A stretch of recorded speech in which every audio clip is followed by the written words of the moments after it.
You rolled the clutch on that bit. Alright.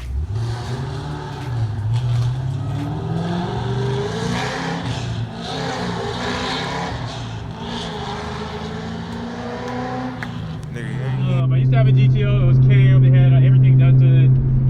The only thing that wasn't done to it was probably heads, but I had the heads like cleaned up and all that good stuff. So the backstory, I had too many problems with it. Couldn't afford it. Couldn't afford to keep fixing it and fixing it and fixing it. So I got the GTO. I traded in to get a more reliable car, and I couldn't downgrade. For me, I'm into cars. I really love cars, and I cannot downgrade and get something with a V6 or go get a 4.6 Mustang or something like that.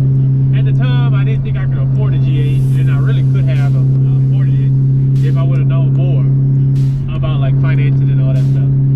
But so I got my so I traded my G8 in. Right when my GTO came out the shop, I drove it to San Antonio, traded it in, did the numbers, all that good stuff. Traded it in and got my G8, which is what we in now. So one of the reasons why I wasn't always a Pontiac fan, but my first car was a Grand Prix, and then when I was looking to get a sports car, the GTO was just the most affordable, like for what you was getting. And then one of my biggest things was it couldn't be a Mustang because everybody had a Mustang, and I didn't want to be like everybody. All my friends had Mustangs, and I was like, what makes me different if I go get a Mustang? Nothing. It doesn't matter if I get the GT500, GT350, it doesn't matter if I get whatever, Roush, Shelby, all that. It's still a Mustang at the end of the day. A lot of times I'm more impressed by the EcoBoost than I am with the 5.0 because the C5.0 is too often. But, so I was like, man, I want something 4-door. Ford don't have nothing that's fast, 4-door. So, I like sedans. So I was like, they got the G8, and I had already seen the G8 when I was smaller. The guy across the street had one. And then when I used to work at the guy who tuned my car, his friend had a G8, and he kind of inspired me. He inspired me to get a G8 also because I remember him coming to the car wash, and it had a cam in it. It would sound good. It wasn't like super loud or anything like that. So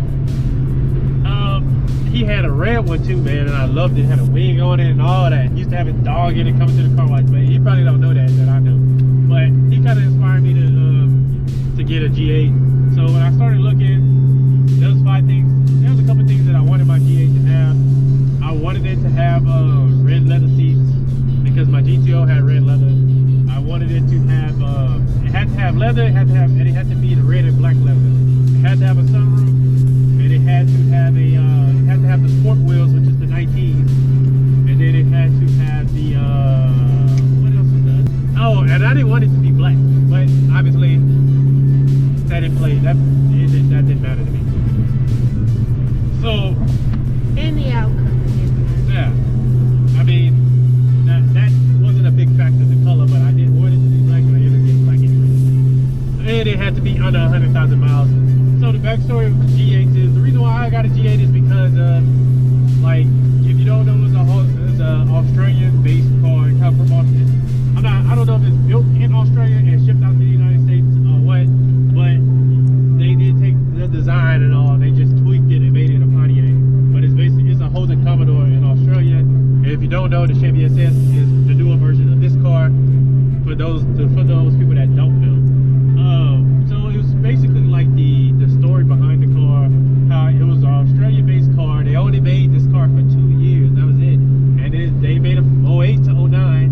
And then they got the GXP with the 6.2 in it. Like, it's just, like I said, I liked it because of the story behind the car. And basically, when you pull up places, like I got my car debadged. When you pull up places, people don't even know what it is. And then if somebody do know what it is, like and they probably into cars. So like when I go places, people I've been plenty of places where people are like, what the hell is that? My uncle called it a BMW. That's what he thought it was, a BMW. So like when I was looking, I wanted like something that I could do the same thing I did to what I had done to my GTO, be as fast as my GTO or faster, but still be reliable. And I really wish it could have came with a stick, but only the GXPs came with a stick. But I mean, having an automatic is not as bad. I mean you got to clutch in, clutch out, clutch in, and clutch out. But having a stick is a lot funner than an automatic.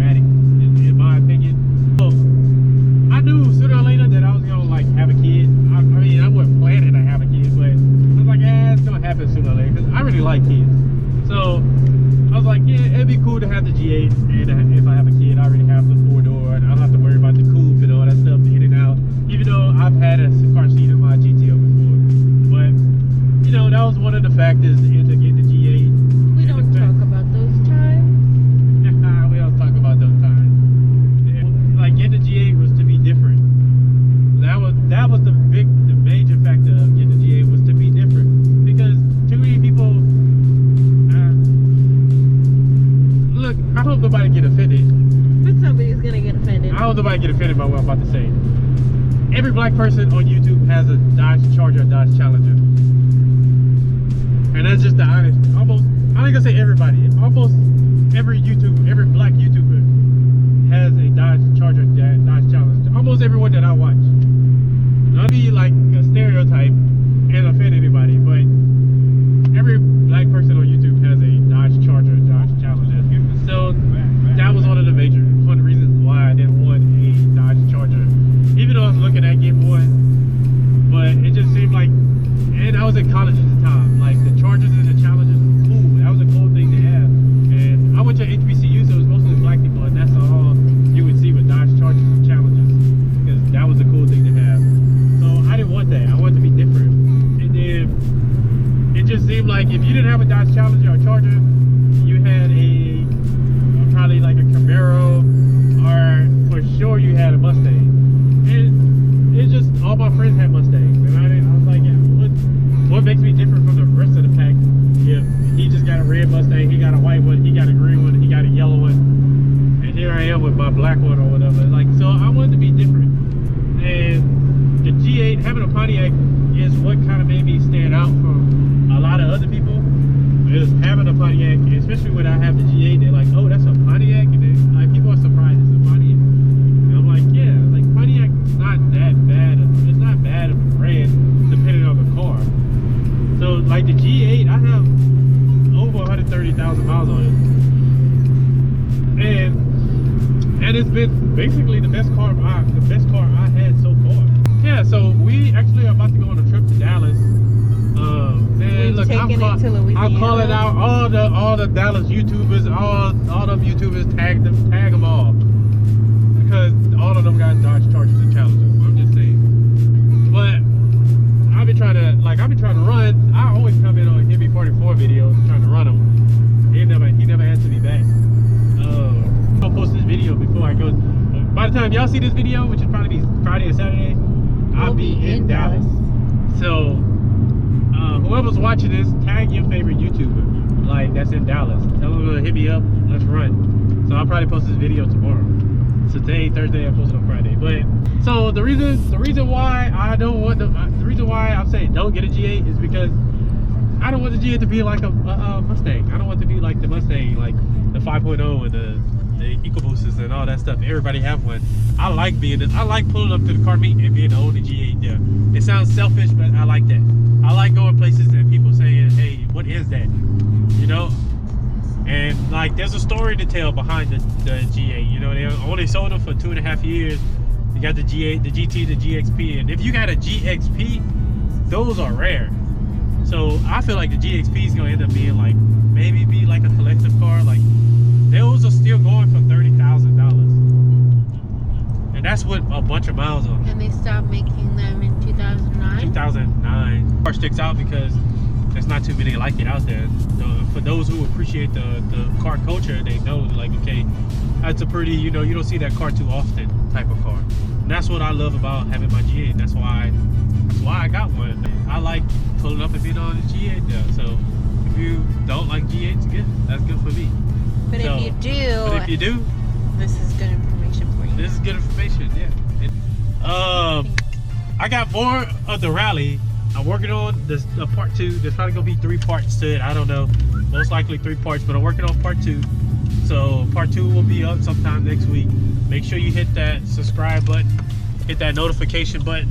So whenever I upload, you get that notification on your phone that Monation just uploaded. So y'all go check out my website also on for my business.